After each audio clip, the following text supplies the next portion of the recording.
with the Marchment trade, and they still got a number of decisions to make here. I mean, there's still a deal to be worked out with their captain, Jamie Benn, as we believe. They're going to look to get something done, and that marriage will continue. But they still need bodies under contract to fill out their roster here, Elliotte. So what else do you anticipate from the Stars as we move forward? I would expect that Bork gets more of a role. The other thing about Dallas is they can always find guys who want to play there at a low price, right? Like, it's Dallas. It's a good place to play. It's a good team. So I think you sit there and you say they're going to be able to squeeze some guys in if they need to. Look, we're going to see what they do with Dumba. Do they move him? Do they buy him out? The buyout window opens Friday, and there's a few situations we're going to be looking at there. Robertson, at this point in time, I expect the Stars more to take a run at signing him as opposed to trading him. But don't forget, you can go 10% over the cap in the summer, right, Kyle? So It's not like you have to make those decisions now. You can kind of see what happens around July 1 and then figure out what you need to do. The other thing also I would say about Dallas is I think they're going to interview some external candidates now for the head coaching job. I would expect that Neil Graham, the head coach at Texas, I still think he has a shot at the job. I know they interviewed Nasreddine. I'm not sure about Nasreddine. I think Graham does. I'll say this about Alain Nasreddine. One thing that's come pretty clear in this whole coaching situation now is people like the job he does. But I think now they're going to go to some outside candidates. I still wonder about Gulletson. That is one I wonder if they interview him from Edmonton. And a couple other coaching things. I heard that Steve Spott, who was in Dallas, he could potentially end up in Boston. And I heard some rumors that Todd Nelson, who was coaching Hershey and won a couple Calder Cups there, he could end up in Pittsburgh. So we'll see where all these things go. Gotcha. And we learned on Thursday that newly retired Nick Bonino is joining Dan Muse's coaching staff in Pittsburgh. So yeah, he announced that. That was an interesting story. Yeah. Of course, won his 2 Stanley Cups with the Penguins in 16 and 17, and now part of the coaching staff as he makes the transition to the next phase of his career. And really put Harner Ryan Singh on the map. Yes, well, no, as he said to Harner Ryan, he goes, "You made me famous with the call." So they were good for each other. That's right. Good for each other. Yeah. That was a mutually beneficial partnership. Yeah, yes, that's right. Lino's a really smart guy. I could see him being very good at that. Yeah, amazing. A wrestler in high school. He was 5'2" at one point, Elliotte. Fought in the 100-pound weight class and then hit a growth spurt. But, I mean, has fought for everything he's gotten in hockey to this point, and now into coaching. So congrats to him on a really great playing career, 868 games, and now to the next phase. That's interesting about Spot, though, Elliotte. Like, that would be the first time since the 14-15 season he would be part of a staff that does not have Pete DeBoer as the head coach. Sometimes I think that's a really good thing. Look at Mike Sullivan, right? He split from Tortorella, and it's nothing to do with. Sometimes you just have to dive into the deep end on your own. For sure.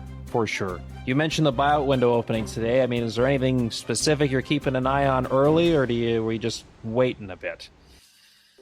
Well, I think the one everybody is kind of focused on a bit is TJ Brody from Chicago. Like, I think incredibly highly of TJ Brody as a person. He just didn't play a lot, and he'll have a close to 100% hit of his salary next year, and then like nothing the year after. So I think that's one that we're all kind of looking at.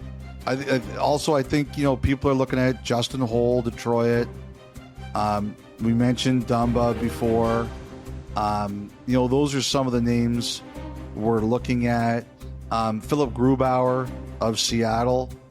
And Grubauer's cap hit next year is supposed to be 5.9. They actually save $4 million next year and $3 million the year after. And then when the cap really goes up, they have to put on an additional 1.7, but you could handle that. Those are the names that I'm kind of looking at. Okay, gotcha. As you know, right shot defensemen are always in high demand, particularly ones that are still very much either entering or in their prime years. So that brings us to Noah Dobson, an RFA, Yes. do a new contract with the Islanders, 1 year away from UFA status. What do you think happens there? Yeah, I think the Islanders have a bit of a decision to make here. I have heard quietly that the Islanders are testing the market on him. I think they just want to know.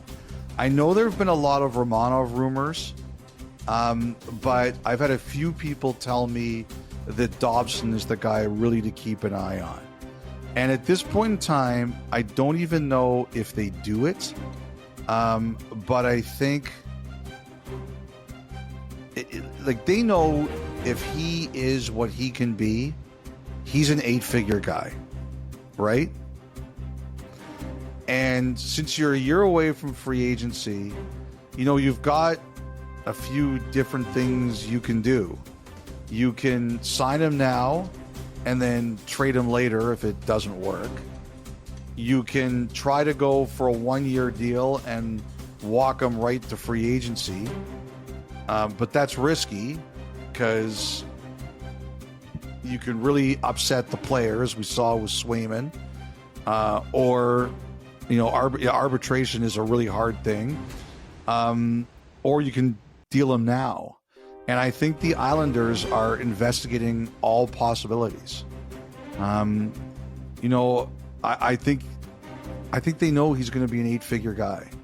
So the Islanders have to decide, are we going to pay that, or is someone else going to pay that?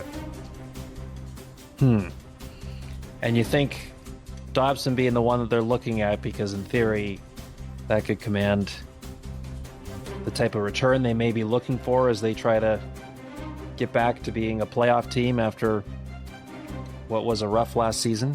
Well, I think that they intend to compete for the playoffs next year. And if you're subtracting Dobson from your team, it better be for a return that people look at and say, whoa, that makes sense. So that's what I think they're doing. I think they're trying to find out what's out there. Now, I do think teams have asked them about Romanov.